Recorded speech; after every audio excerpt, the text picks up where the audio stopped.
फोसावनो लादों दावहानि रादाब। फिन इजराइल आरो इराननि गेजेराव गिख्रंथाव दावहा। मोन्नैबो हादराव दायो ब्लाव ब्लाव अर जोंब्लावदों। नंगौ, इजराइल आरो इराननि गेजेराव सोलिगासिनो दङ गिख्रंथाव दावहा। बे दावहाया थाद'नाय नङा, गोलाव सम सोलिगोन बे बाथ्राखौ बुंदों इजराइलआ। गुबुन फारसेथिं इरानाबो उन जानानै थायाखै। बे गिख्रंथाव दावहाया मुलुगनाङैनो गोहोम गोग्लैनायखौ इसारा होनाय नुनो मोन्दों।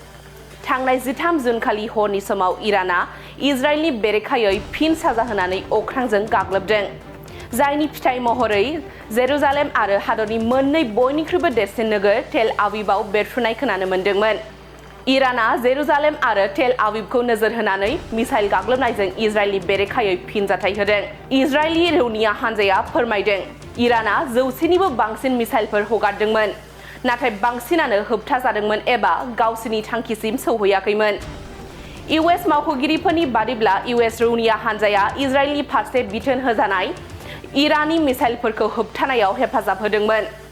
इजराइल चेनेल 12आ फोसावनाय बादिब्ला बे गाग्लोबनायाव 2 सुबुङा गोब्राब जोखोम जादों, 9 गेजेर थाखोनि जखम जादों आरो 34आ एसे जोखोम जादों। बेनि अनगायैबो बे गाग्लोबनायजों गोबां बिल्डिंफोरा गोहोम गोग्लैदों। टेल आविभनि खाथियाव रमतगाननि मोनसे थाग्रा ओनसोलाव मोनसे एपार्टमेन्ट कमप्लेक्सआबो दंमोन। मिरुआरि टेल आविभआव मोनसे गुबुन बिल्डिंआबो गोहोम खोख्लैदों, जायनि जाहोनाव गोबां थालाफोराव गोबां खहा जादों। गुबुन फारसेथिं इराननि गोजौसिन दैदेनगिरि आयातुल्ला आली खामेनीआ इजराइलखौ बेरेखा जागायजेननायनि दाय होदोंमोन।